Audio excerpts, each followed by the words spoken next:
भारत के साथ साथ दुनिया भर में अनेक ऐसी गुफाएं मौजूद है जो लोगों के लिए आज भी हैरानी का विषय बनी हुई है। इन्हीं में से एक है उत्तराखंड के पिथौरागढ़ जिले में स्थित पाताल भुवनेश्वर गुफा मंदिर, जिसका जिक्र पुराणों में भी किया गया है। मान्यताएं सच हो ये जरूरी नहीं होता, सच हो या फसाना। पाताल भुवनेश्वर गुफा के हर कोने के बारे में कई मान्यताएं प्रचलित है। कहा जाता है कि इस गुफा को त्रेता युग में राजा ऋतुपर्ण ने सबसे पहले देखा।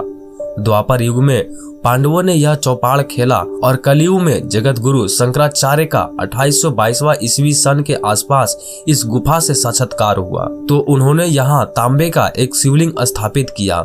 इसके बाद चंद राजाओं ने इस गुफा के विषय में जाना और आज देश विदेश से सैलानी यहाँ आते हैं और गुफा के स्थापत्य को देख दांतों तले उंगली दबाने को मजबूर हो जाते हैं। उत्तराखंड की पहाड़ी वादियों के बीच बसे सीमांत कस्बे गंगोली हाट में मौजूद किसी आश्चर्य से कम नहीं है।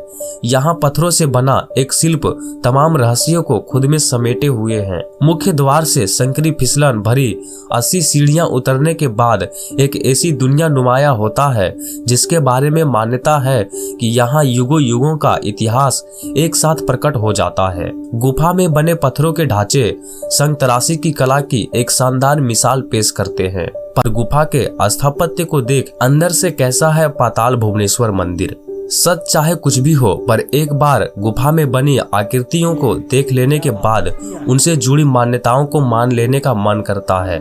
गुफा की शुरुआत में शेषनाग के फनों की तरह उभरी संरचना पत्थरों पर नजर आती है। मान्यता है कि धरती इसी पर टिकी है। आगे बढ़ने पर एक छोटा सा हवन कुंड दिखाई देता है। कहा जाता है कि राजा परीक्षित को मिले श्राप से मुक्ति दिलाने के लिए उनके पुत्र जनमेजय ने इसी कुंड में सभी नागों को जला डाला, परंतु तक्षक नाम का एक नाग बच निकला जिसने बदला लेते हुए परीक्षित को मौत के घाट उतार दिया। हवन कुंड के ऊपर इसी तक्षक नाग की आकृति बनी है।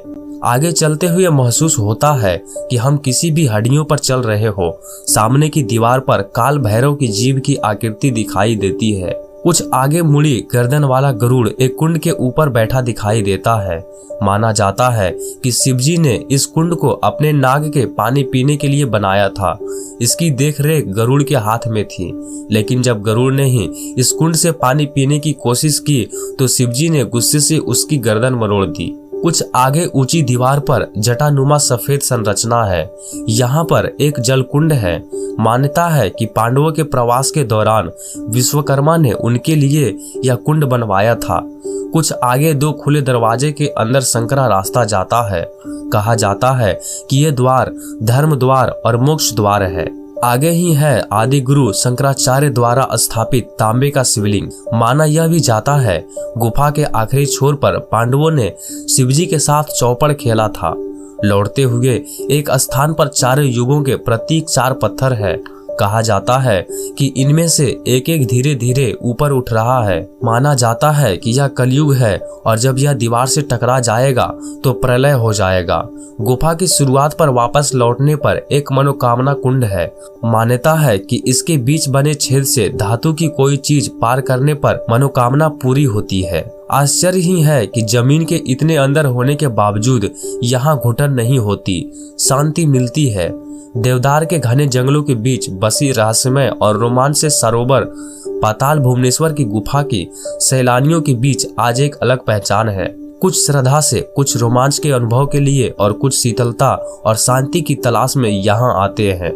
पाताल भुवनेश्वर गुफा के पास हरे भरे वातावरण में सुंदर होटल भी पर्यटकों के लिए बने हैं। खास बात यह है कि गंगोली हाट में अकेली यही नहीं बल्कि 10 से अधिक गुफाएं हैं जहां इतिहास की कई परतें मान्यताओं के कई मुख्य दस्तावेज खुद ब खुद खुल जाते हैं।